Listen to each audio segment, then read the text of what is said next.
जय हिंद साथियों, good morning. मैं आपका दोस्त अनुष्ट बिलास जैन स्वागत करता हूं आप सबका SLH अकेडमी पर। डेली करंट अफेयर्स की क्लास में आप सबका स्वागत है। देवियों और सज्जनों, मेरा आप सबसे विनम्र अनुरोध है कि आप सब वीडियो को अंत तक बिना स्किप किए हुए पूरा मन लगा कर देखें। और अगर आपको वीडियो पसंद आए तो प्लीज़ वीडियो को लाइक करें, कमेंट करें, शेयर करें और चैनल को सब्सक्राइब करना बिल्कुल ही ना भूलें। साथ ही बेल आइकॉन प्रेस कर लें जिससे हमारी लेटेस्ट नोटिफिकेशन आपको तुरंत मिलती जाए। और दोस्तों, अगर आपको वीडियो पसंद आए तो प्लीज़ वीडियो को फीडबैक कमेंट बॉक्स में जरूर दें। अब आपका ज़्यादा समय ना लेते हुए देखते हैं आज का पहला प्रश्न। आज का पहला प्रश्न है, निम्न में से किस देश के प्रतिस्पर्धा रोधी प्राधिकरण ने गूगल पर 26.8 करोड़ डॉलर, लगभग करीब 1950 करोड़ रुपए का जुर्माना लगाया है? आपके ऑप्शंस हैं: ए जापान, बी फ्रांस, सी चीन और डी नेपाल। तो दोस्तों याद रखें कि हाल ही में फ्रांस देश के प्रतिस्पर्धा रोधी प्राधिकरण ने गूगल पर 26.8 करोड़ डॉलर का जुर्माना लगाया है। दोस्तों, यह कार्रवाई ऑनलाइन विज्ञापन कारोबार में दबदबे वाला रवैया अपनाने को लेकर की गई है। प्राधिकरण के बयान के मुताबिक गूगल द्वारा अपनाया गया रवैया बेहद गंभीर है। नज़र डालेंगे गूगल की तरफ दोस्तों, तो गूगल की स्थापना 4 सितंबर 1998 को हुई थी।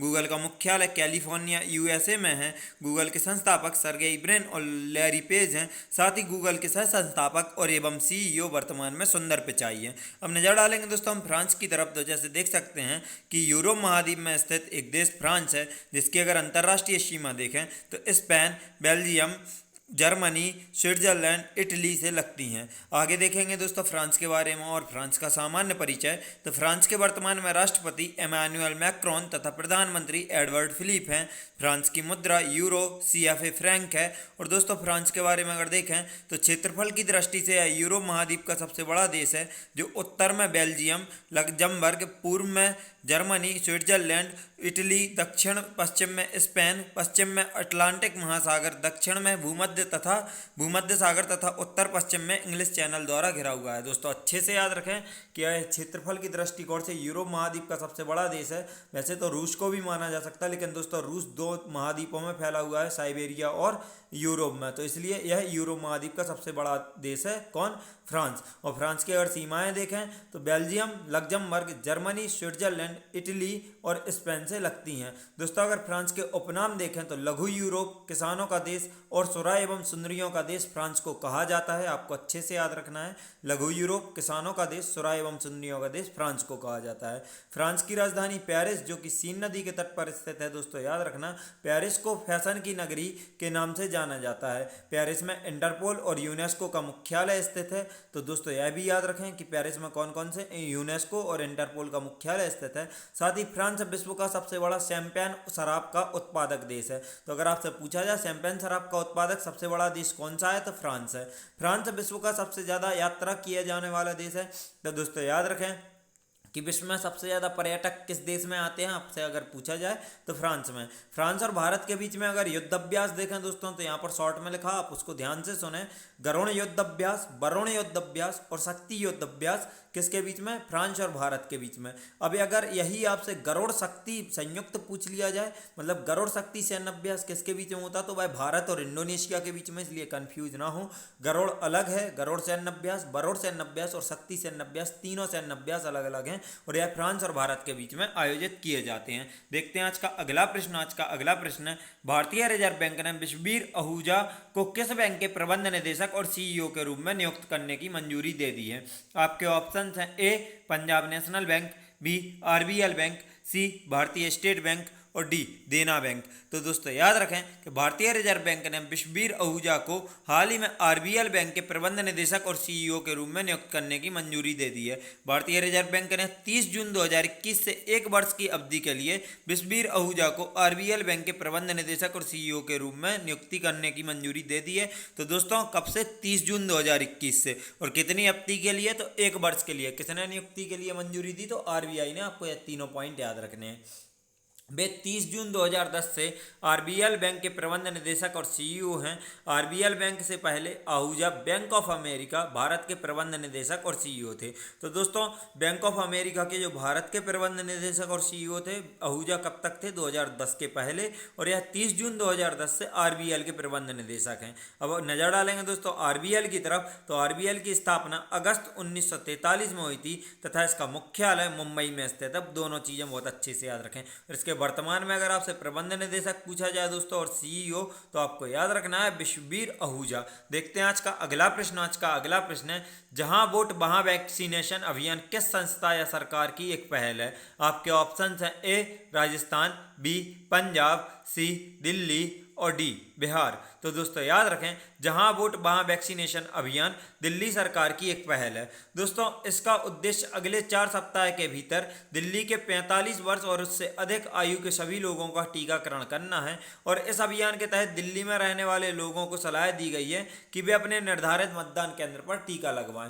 दोस्तों हम नजर डालें दिल्ली की तरफ, तो दिल्ली के वर्तमान में उपराज्यपाल अनिल बैजल तथा मुख्यमंत्री अरविंद केजरीवाल हैं। दिल्ली की स्थापना 1 फरवरी 1992 को केंद्र शासित प्रदेश के तौर पर हुई थी तथा इसके अगर हम पड़ोसी राज्य देखें तो हरियाणा और उत्तर प्रदेश से दिल्ली की सीमाएं लगती हैं। देखते हैं आज का अगला प्रश्न। आज का अगला प्रश्न है, हाल ही में कौन सा देश ओपन स्काई हथियार नियंत्रण समझौते से बाहर हो गया है? आपके ऑप्शंस हैं ए जापान, बी बांग्लादेश, सी चीन और डी रूस। तो दोस्तों आपको बता दें कि हाल ही में रूस देश ओपन स्काईज हथियार नियंत्रण समझौते से बाहर हो गया है। अब आपको बताएं हम कि ओपन स्काईज हथियार नियंत्रण समझौता क्या है। तो ओपन स्काई संधि का मकसद सदस्य देशों की सेना और उसकी गतिविधियों के बारे में जानकारी एकत्र करने और सदस्य देशों के मिलिट्री इलाकों में टोही उड़ानों का संचालन करने की अनुमति देकर रूस और पश्चिमी देशों के बीच विश्वास का निर्माण करना था। साल 1992 में की गई इस संधि में 3 दर्जन से अधिक देश शामिल हैं। तो दोस्तों याद रखें, ओपन स्काईज हथियार नियंत्रण समझौता कब किया गया था? संधि कब की गई थी? 1992 में, जिसमें अभी तक चले आ रहे हैं और अब इससे रूस बाहर हो गया है। अब नजर डालेंगे दोस्तों हम रूस की तरफ। तो जैसे हमें पता है कि रूस विश्व का क्षेत्रफल के दृष्टिकोण से विश्व का सबसे बड़ा देश है और इसकी सीमाएं लगभग 14 देशों से लगती हैं। तो अब हम रूस का सामान्य परिचय देखेंगे दोस्तों। तो रूस की राजधानी मॉस्को है जो कि मोस्कवा नदी के तट पर स्थित है। बहुत अच्छे से याद रखें दोस्तों कि रूस की राजधानी मॉस्को मोस्कवा नदी के तट पर स्थित है। रूस के राष्ट्रपति वर्तमान में व्लादिमीर पुतिन तथा प्रधानमंत्री दिमित्री मेदवेदेव हैं। रूस की मुद्रा रूबल है। साथ ही दोस्तों रूस विश्व का क्षेत्रफल के दृष्टिकोण से सबसे बड़ा तथा जनसंख्या की दृष्टिकोण से 9वां सबसे बड़ा देश है। तो दोस्तों क्षेत्रफल के दृष्टिकोण से तो सबको याद कर लेता है कि रूस सबसे बड़ा देश है, लेकिन इसका याद रखना है कि जनसंख्या के दृष्टिकोण से यह 9वां सबसे बड़ा देश है। दोस्तों मॉस्को को 5 महासागरों का पत्तन कहा जाता है। तो दोस्तों जो रूस की राजधानी है मॉस्को, उसे 5 महासागरों का पत्तन कहा जाता है। साथ ही रूस विश्व का सबसे बड़ा हीरा उत्पादक देश है, जो आपको याद रखना है। अगर हम रूस की अंतर्राष्ट्रीय सीमा देखें दोस्तों, तो Norway, Finland, Estonia, Latvia, Lithuania, Poland, Belarus, Ukraine, Georgia, Azerbaijan, Kazakhstan, चीन, मंगोलिया और उत्तर कोरिया से इसकी अंतर्राष्ट्रीय सीमा लगती है। दोबारा रिपीट करूंगा दोस्तों, Norway, Finland, Estonia, Latvia, Lithuania, Poland, Belarus, Ukraine, Georgia, Azerbaijan, Kazakhstan, चीन, मंगोलिया और उत्तर कोरिया, कुल 14 देशों से इसकी अंतर्राष्ट्रीय सीमा लगती है। दोस्तों रूस के साइबेरिया एरिया में ही बैकाल झील है जो विश्व की सर्वाधिक गहरी झील है। साथ ही वहीं पर कैस्पियन सागर झील है जो विश्व की सबसे बड़ी झील है, जो रूस के साइबेरिया क्षेत्र में स्थित है। तो आपको पता होना चाहिए कि रूस के एशिया महाद्वीप वाले हिस्से को साइबेरिया कहते हैं, जहां पर विश्व की सबसे बड़ी झील कैस्पियन सागर झील स्थित है। और यह इतनी बड़ी है इसीलिए इसको झील की जगह कैस्पियन सागर ही बोलते हैं। इसकी सीमा 5 देशों से लगती है। तो आपको उन 5 देशों के नाम याद रखने हैं कि कैस्पियन सागर की सीमा तुर्कमेनिस्तान, कजाकिस्तान, रूस, अजरबैजान और ईरान से के लगती है, जो इसके तटवर्ती देश हैं। तो दोस्तों इसके लिए मैंने लास्ट वीडियो में एक बार ट्रिक पहले ही बता चुका हूं और एक बार फिर से बता दूंगा कि दोस्तों याद रखना है आपको, रूसी ईरानी तुर्की के काजू खाकर बेजान हो गई। तो रूस, ईरान से ईरानी से ईरान, तुर्की के से तुर्कमेनिस्तान, काजू से कजाकिस्तान और बेजान से अजरबैजान। आपको याद रखना है 5 देश जो कैस्पियन सागर से सीमा लगाते हैं। और आपको आखिरी पॉइंट रूस से इंपॉर्टेंट बता दें तो दोस्तों रूस और भारत के बीच इंद्र युद्धाभ्यास भारत और रूसी सेना के बीच आयोजित किया जाता है। युद्धाभ्यास का नाम याद रखें, इंद्र युद्धाभ्यास कौन कौन भारत और रूस की सेना के बीच में आयोजित किया जाता है। देखते हैं आज का अगला प्रश्न। आज का अगला प्रश्न है, किस अंतर सरकारी समूह ने बहुराष्ट्रीय कंपनियों पर न्यूनतम वैश्विक कर की घोषणा की है? आपके ऑप्शंस हैं ए G7, बी टाटा, सी इराक और डी RG01। तो दोस्तों याद रखें कि हाल ही में G7 सरकारी समूह ने, जो कि एक अंतर सरकारी समूह है, इसने बहुराष्ट्रीय कंपनियों पर न्यूनतम वैश्विक कर की घोषणा की है। दोस्तों G7 अर्थव्यवस्थाओं के समूह ने हाल ही में बहुराष्ट्रीय कंपनियों पर कर लगाने की घोषणा की है। यह न्यूनतम वैश्विक कर दर होगी और इसकी निचली मंजिल की सीमा 15% निर्धारित की गई है। G7 एक अंतर सरकारी संगठन है जिसमें आपको 7 देशों के नाम याद रखने हैं। दोस्तों पूछा जा सकता है कि कौन सा G7 का हिस्सा नहीं है, तो आपको याद होना चाहिए। Canada, France, Germany, Italy, Japan, United kingdom और अमेरिका शामिल है। कौन कौन से दोस्तों? Canada, France, Germany, Italy, Japan, United kingdom और अमेरिका इसमें शामिल है G7 में। याद रखना है दोस्तों, G7 की स्थापना 1975 के समथिंग हुई थी। देखते हैं आज का अगला प्रश्न। आज का अगला प्रश्न है, केंद्रीय पर्यावरण मंत्री प्रकाश जावड़ेकर ने निम्न में से किस दिवस के अवसर पर एकल उपयोग प्लास्टिक 2021 जागरूकता अभियान की शुरुआत की? आपके ऑप्शंस हैं, ए विश्व ब्रेन ट्यूमर दिवस, बी विश्व समुद्र दिवस, सी विश्व प्रकाश दिवस और डी विश्व मजदूर दिवस। तो दोस्तों याद रखें कि केंद्रीय पर्यावरण मंत्री प्रकाश जावड़ेकर ने हाल ही में विश्व समुद्र दिवस के अवसर पर एकल उपयोग प्लास्टिक 2021 जागरूकता अभियान की शुरुआत की। दोस्तों पर्यावरण, वन और जलवायु परिवर्तन मंत्री प्रकाश जावड़ेकर ने विश्व समुद्र दिवस के अवसर पर एकल उपयोग प्लास्टिक 2021 जागरूकता अभियान की शुरुआत की। यह अभियान 2 माह तक चलेगा। दोस्तों याद रखें, विश्व समुद्र दिवस प्रत्येक वर्ष 8 जून को मनाया जाता है। देखते हैं आज का अगला प्रश्न। आज का अगला प्रश्न है, नीति आयोग और पीरामल फाउंडेशन ने 2112 आकांक्षी जिलों में किस अभियान की शुरुआत की है? आपके ऑप्शंस हैं, ए इनोवेशन सुरक्षित अभियान, B innovation clean tech exchange, C सुरक्षित हम सुरक्षित तुम और डी घर सवेरा अभियान। तो दोस्तों याद रखें कि नीति आयोग और पीरामल फाउंडेशन ने 112 आकांक्षी जिलों में सुरक्षित हम सुरक्षित तुम अभियान की शुरुआत की है। यह अभियान ऐसे कोविड मरीजों को घर पर देखभाल उपलब्ध कराने में जिला प्रशासन की सहायता के लिए शुरू किया गया है जिनमें संक्रमण के लक्षण नहीं हैं या हल्के लक्षण हैं। अब समझेंगे दोस्तों हम सुरक्षित तुम अभियान क्या है। तो आपको बता दें कि सुरक्षित हम सुरक्षित तुम अभियान के तहत 20 लाख नागरिकों को घर पर स्वास्थ्य देखभाल उपलब्ध कराई जाएगी। सुरक्षित हम सुरक्षित तुम अभियान का नेतृत्व 1000 से अधिक स्थानीय NGO की साझेदारी में जिला मजिस्ट्रेट करेंगे, जो इनबाउंड आउटबाउंड कॉल्स के माध्यम से मरीजों से जुड़ने के लिए 1 लाख से अधिक स्वयंसेवकों को सूचीबद्ध और प्रशिक्षित करेंगे।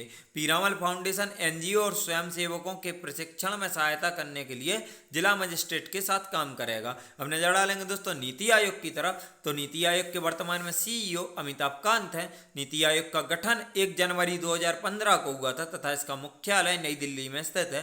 साथ ही पीरामल फाउंडेशन को भी देखेंगे दोस्तों, तो पीरामल फाउंडेशन की स्थापना 2006 में हुई थी। इसका मुख्यालय मुंबई महाराष्ट्र में स्थित है। साथ ही इसके वर्तमान में मुख्य लोग या बोर्ड ऑफ डायरेक्टर देखें तो अजय पीरामल और स्वाति पीरामल है। दोस्तों अब यहाँ पर आके मैं आप लोगों से एक बार जरूर कहूँगा कि अगर आपको वीडियो पसंद आ रही है तो प्लीज़ वीडियो को ज़्यादा से ज़्यादा शेयर कर देना और लाइक कर देना अगर पसंद आए, और अपना फीडबैक कमेंट बॉक्स में जरूर देना। देखते हैं आज का अगला प्रश्न। आज का अगला प्रश्न है, किस राज्य ने छत्रपति शिवाजी पर एक लघु फिल्म छत्रपति शिवाजी महाराज शिवराज्याभिषेक दिवस रिलीज की है?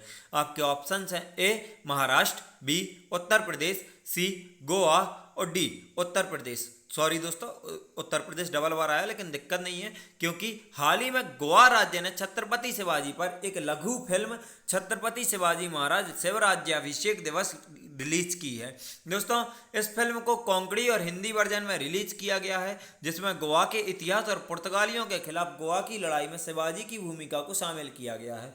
गोवा सरकार ने छत्रपति शिवाजी महाराज द्वारा निर्मित किलों मंदिरों का जीर्णोद्धार करने का निर्णय भी लिया है। नजर डालेंगे दोस्तों गोवा की तरफ, तो गोवा की राजधानी पणजी, गोवा की स्थापना 30 मई 1987 को हुई थी तथा गोवा के राज्यपाल भगत सिंह कोश्यारी वर्तमान में और मुख्यमंत्री प्रमोद सावंत है। साथ ही याद रखें दोस्तों छत्रपति शिवाजी का जन्म 1630 में हुआ था तथा इनकी मृत्यु 1680 में हुई थी, जो आपके लिए याद रखने योग्य चीजें हैं और आपके लिए परीक्षा की दृष्टिकोण से महत्वपूर्ण भी है। देखते हैं आज का अगला प्रश्न। आज का अगला प्रश्न है, किस राज्य की वाटर ब्यूरेल को 67वें राष्ट्रीय फिल्म पुरस्कार 2021 में पर्यावरण संरक्षण पर सर्वश्रेष्ठ फिल्म राष्ट्रीय पुरस्कार मिला है? आपके ऑप्शंस हैं, ए पंजाब, बी दिल्ली, सी असम और डी अरुणाचल प्रदेश। तो दोस्तों याद रखें कि अरुणाचल प्रदेश की वाटर ब्यूरो को 67वें राष्ट्रीय फिल्म पुरस्कार 2021 में पर्यावरण संरक्षण पर सर्वश्रेष्ठ फिल्म राष्ट्रीय पुरस्कार मिला है। फिल्म जो स्वतंत्र, यह फिल्म के बारे में आपको बता दें तो दोस्तों यह फिल्म जो स्वतंत्र फिल्म निर्माता शांतनु सेन द्वारा निर्देशित है। तो इनके निर्देशक कौन है दोस्तों? निर्देशक यह है Shantanu Sen. Water bureau am television द्वारा निर्मित है। तो दोस्तों इसके पार्टनर कौन है? Am television. लोकप्रिय असमिया उपन्यास सवा कोटा मनोहे से प्रेरित है। तो यह कौन से उपन्यास से प्रेरित है दोस्तों? सवा कोटा मनोहे से प्रेरित है, जो कि असमिया उपन्यास है। और इसके लेखक कौन है सवा कोटा मनोहे के? तो ऐसे दोरजी थोंगची। दोस्तों याद रखें नाम, ऐसे दोरजी थोंगची सवा कोटा मनोहे के लेखक हैं, द्वारा लिखा गया है। यह लेखक का नाम आपको इसलिए याद रखना है क्योंकि अगर इस फिल्म ने पुरस्कार जीता है तो इस फिल्म से संबंधित कहीं से भी प्रश्न पूछा जा सकता है। तो बहुत अच्छे से याद रखें कि इसके निर्देशक कौन है? शांतनु सेन। उनके पार्टनर कौन है? तो एएम टेलीविजन द्वारा यह निर्मित की गई है। इसका किस उपन्यास पर अगर आधारित है या प्रेरित है तो आपको याद रखना है सवा कोटा मनोहे, जो कि असमिया उपन्यास है, उससे प्रेरित है। और उस उपन्यास के लेखक कौन है? तो ऐसे दोरजी थोंगची उस उपन्यास के लेखक हैं। वाटर ब्यूरो मोनपा बोली में है और अरुणाचल प्रदेश में एक स्थानीय जनजाति के एक अंधेरे अनुष्ठान के आसपास एक दिलचस्प कहानी है। अब नजर डालेंगे दोस्तों अरुणाचल प्रदेश की तरफ। तो अरुणाचल प्रदेश की राजधानी ईटानगर है। अरुणाचल प्रदेश की स्थापना 20 फरवरी 1987 को हुई थी। अरुणाचल प्रदेश के राज्यपाल ब्रिगेडियर बीडी मिश्रा तथा मुख्यमंत्री पेमा खांडू है। दोस्तों आज राज्यों को इतने शॉर्ट में इसलिए निपटा रहा हूँ क्योंकि आपकी वीडियो बहुत बड़ी हो जाएगी। आज आपके वन लाइनर्स बहुत ज़्यादा हैं, तो प्लीज़ कोऑपरेट करें। आगे जब भी राज्य का नाम आएगा तो डिटेल्स आपको पूरी मिलेंगी। देखते हैं आज का आखिरी प्रश्न। आज का आखिरी प्रश्न है, इसके बाद वन लाइनर्स होंगे दोस्तों, तो कोई जाना नहीं। टोटल 24 वन लाइनर्स हैं। क्यूएस वर्ल्ड यूनिवर्सिटी रैंकिंग 2022 के टॉप 200 में कितने भारतीय विश्वविद्यालयों को स्थान मिला है? आपके ऑप्शंस हैं ए 2 विश्वविद्यालयों को, बी 3 विश्वविद्यालयों को, सी 5 विश्वविद्यालयों को, सी और डी 20 विश्वविद्यालयों को। तो दोस्तों याद रखें क्यूएस वर्ल्ड यूनिवर्सिटी रैंकिंग 2022 के टॉप 200 में 3 भारतीय विश्वविद्यालयों को स्थान मिला है। दोस्तों इस साल क्यूएस वर्ल्ड रैंकिंग में दुनिया के कुल 1300 यूनिवर्सिटीज़ का नाम है। तो दोस्तों कुल कितनी यूनिवर्सिटीज़ का नाम है आपको याद रखना है? 1300। पिछले साल क्यूएस ने दुनिया की टॉप 1000 यूनिवर्सिटीज़ की लिस्ट जारी की थी। इस साल 1300 की है। पिछले साल 21 यूनिवर्सिटीज़ को जगह मिली थी और इस साल भारतीय यूनिवर्सिटी देखें तो 35 भारतीय यूनिवर्सिटीज़ को जगह मिली है। अब हम क्यूएस वर्ल्ड यूनिवर्सिटी रैंकिंग 2022 के बारे में और जानेंगे दोस्तों और देखेंगे। तो इस सूची में भारत की कुल 35 यूनिवर्सिटीज़ को जगह दी गई है, जिसमें कुल 3 यूनिवर्सिटी टॉप 200 में शामिल हैं। पहले नंबर पर Indian institute of technology Bombay IIT Bombay 177वां स्थान हासिल किए हुए है, पहली भारतीय है। दूसरे पर 185 रैंक के साथ IIT दिल्ली और तीसरे और 186 रैंक के साथ IIS बेंगलोर तीसरे नंबर पर है। तो दोस्तों 186 रैंक है IIS बेंगलोर की जो तीसरे नंबर पर है, 185 रैंक है IIT दिल्ली की जो भारतीय दृष्टिकोण से दूसरे नंबर पर है, और 177वीं रैंक है IIT बॉम्बे की जो भारतीय दृष्टिकोण से पहले नंबर पर है। दोस्तों अगर क्यूएस वर्ल्ड यूनिवर्सिटी रैंकिंग 2022 में हम अगर टोटल रैंकिंग देखें ऑल ओवर वर्ल्ड में फर्स्ट रैंक, तो मैसाचुसेट्स इंस्टीट्यूट ऑफ टेक्नोलॉजी को दुनिया की बेस्ट यूनिवर्सिटी का दर्जा मिला है। तो दोस्तों किसको?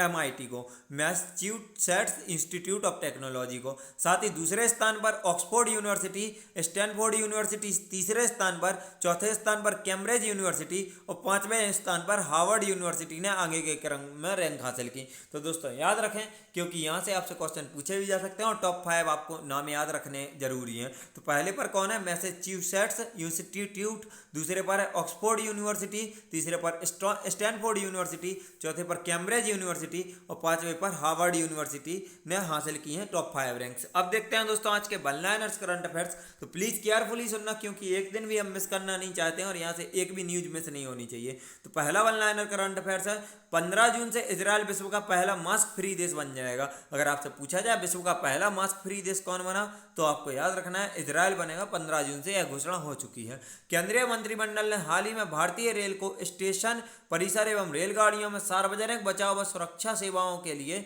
700 मेगाहर्ट्ज फ्रिक्वेंसी बैंड में 5 मेगाहर्ट्ज स्पेक्ट्रम के आवंटन को मंजूरी दे दी है। तो दोस्तों दोनों मात्राएं याद रखना है, 700 मेगाहर्ट्ज फ्रिक्वेंसी बैंड है और 5 मेगाहर्ट्ज स्पेक्ट्रम के आवंटन को मंजूरी भी दी गई है, क्योंकि दोनों में से एक कोई देकर भी दूसरा पूछा जा सकता है। आज का तीसरा पॉइंट है दोस्तों, भारत के सूक्ष्म लघु और मध्यम उद्यम कार्य क्षेत्र के लिए विश्व बैंक ने $500 मिलियन के कार्यक्रम को मंजूरी दी है। अब अगर आपसे पूछा जाए एमएसएमई कार्यक्रम जो भारत का चलता है उसके क्षेत्र में मदद करने के लिए किसने मदद की है, तो विश्व बैंक ने मदद की है। और कितनी मदद की है, तो $500 मिलियन की, जो आपको याद रखना है। आज का चौथा वन लाइनर है दोस्तों, इलाहाबाद हाई कोर्ट ने लीगल की जगह A4 साइज पेपर यूज किए जाने की घोषणा की है। तो दोस्तों पिछले 155 सालों से हाई कोर्ट में लीगल पेपर उपयोग हो रहे हैं जो अंग्रेजों द्वारा दिए गए थे और आज तक वही चल रहे थे, लेकिन इलाहाबाद कोर्ट ने हाई कोर्ट ने एक ऐतिहासिक फैसला लिया और लीगल की जगह A4 साइज पेपर यूज किए जाने की घोषणा की है। आज का पांचवा वन लाइनर है दोस्तों, बेंगलुरु अंतर्राष्ट्रीय हवाई अड्डे ने नेट एनर्जी न्यूट्रल स्टेटस प्राप्त किया। तो अगर आपसे पूछा जाए कि हाल ही में नेट एनर्जी न्यूट्रल स्टेटस किस अंतर्राष्ट्रीय हवाई अड्डे ने प्राप्त किया, तो आपको पता होना चाहिए बेंगलुरु ने। आज का छठवां वन लाइनर है दोस्तों, भारत का पंजाब राज्य स्कूली शिक्षा में परफॉर्मेंस ग्रेडिंग इंडेक्स में शीर्ष स्थान पर रहा। तो अगर आपसे पूछा जाए कि भारत का कौन सा राज्य स्कूली शिक्षा में परफॉर्मेंस ग्रेडिंग इंडेक्स में शीर्ष स्थान पर रहा, तो आप याद रखें पंजाब राज्य। देखते हैं आज के अगले वन लाइनर दोस्तों, तो आज का अगला वन लाइनर है, उत्तर प्रदेश राज्य में महिलाओं के टीकाकरण के लिए गुलाबी बूथ स्थापित किया गया। तो अगर आपसे पूछा जाए महिलाओं के टीकाकरण के लिए गुलाबी बूथ किस राज्य में स्थापित किया गया, तो उत्तराखंड में। आज का अगला है, भारतीय नौसेना ने यूएसए से MS-60 रोमियो हेलीकॉप्टर का पहला बैच प्राप्त किया।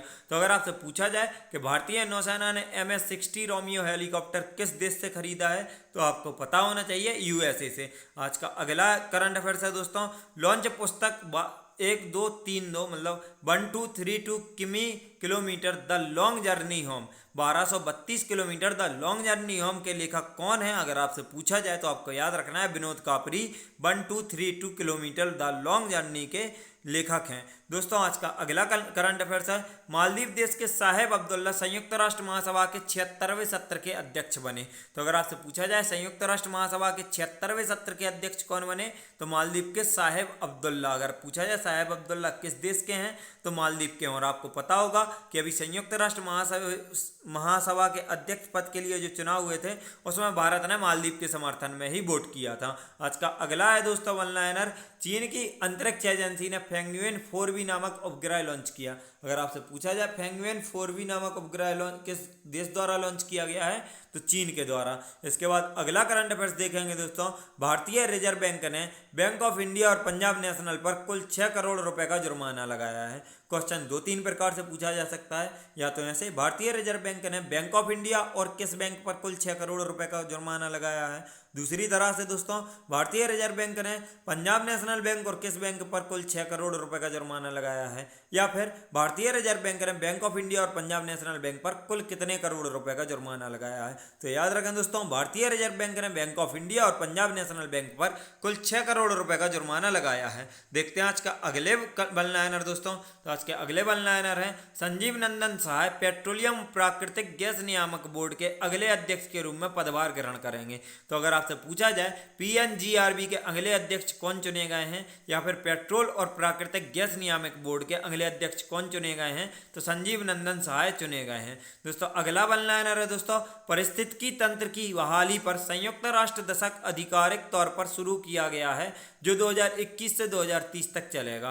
तो अगर आपसे पूछा जाए 2021 से 2030 तक कौन सा दशक संयुक्त राष्ट्र द्वारा चुना गया है, तो पारिस्थितिकी तंत्र की बहाली पर संयुक्त राष्ट्र ने 2021 से 2030 तक के दशक को घोषित किया है। देखते हैं आज का अगला दोस्तों, तो आज का अगला है, Hong Kong and Shanghai bank corporation limited ने हितेंद्र दवे को HSBC इंडिया के मुख्य कार्यकारी अधिकारी के रूप में नियुक्त किया है। तो दोस्तों किसे किया है, Hong Kong and Shanghai bank corporation limited ने इंडिया के मुख्य कार्यकारी और अधिकारी के रूप में, तो हितेंद्र दवे को HSBC इंडिया के मुख्य कार्यकारी अधिकारी के रूप में नियुक्त किया है हितेंद्र दवे को। देखते हैं आज का नेक्स्ट देखते हैं दोस्तों, तो ओमान को पहले अंतर्राष्ट्रीय हॉकी महासंघ हॉकी 5S विश्व कप के मेजबान के रूप में नामित किया गया। इंपॉर्टेंट है दोस्तों, अगर आपसे पूछा जाए अंतर्राष्ट्रीय हॉकी महासंघ जो FIH के नाम से जाना जाता है कि हॉकी 5S विश्व कप के मेजबान के रूप में किस देश को नामित किया गया है, तो आपको पता होना चाहिए कि ओमान को पहले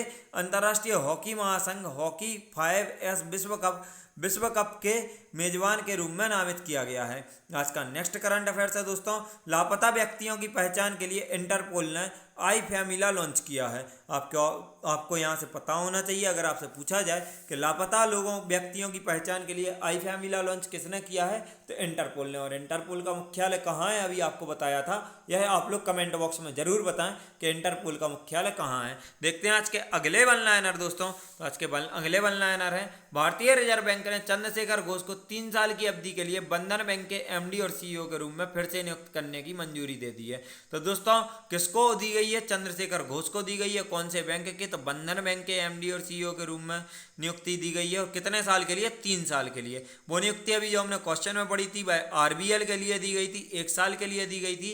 और यह दी गई है चंद्रशेखर घोष को 3 साल के लिए दी गई है बंधन बैंक के MD और CEO के रूप में। दोस्तों आज का अगला वन लाइनर देखेंगे तो करनाल में ऑक्सीवन बनाने की घोषणा हरियाणा के मुख्यमंत्री ने की। तो अगर आपसे पूछा जाए कि भारत में ऑक्सीवन बनाने की घोषणा किस राज्य में की गई, तो हरियाणा राज्य में। और कहाँ बनाया जा रहा है, तो करनाल में। आज का नेक्स्ट देखेंगे दोस्तों कि भारत का पहला अंतर्राष्ट्रीय समुद्री क्लस्टर गिफ्ट सिटी में स्थापित होगा। तो दोस्तों याद रखें कि भारत का पहला अंतर्राष्ट्रीय समुद्री क्लस्टर कहाँ स्थापित किया जाएगा, तो यह गिफ्ट सिटी में स्थापित किया जाएगा। आज के अगले वन लाइनर को देखेंगे दोस्तों, तो महानिदेशक नौसेना संचालक वाइस एडमिरल राजेश पेंदरकर बने। तो दोस्तों याद रखें कि जो कि वाइस एडमिरल हैं अभी वर्तमान में राजेश पेंदरकर, यह नौसेना संचालन के महानिदेशक बने हैं हाल ही में। साथ ही आज का अगला वन लाइनर देखेंगे दोस्तों, तो 2022 से 24 के लिए संयुक्त राष्ट्र आर्थिक और सामाजिक परिषद के सदस्यों के रूप में भारत को चुना गया।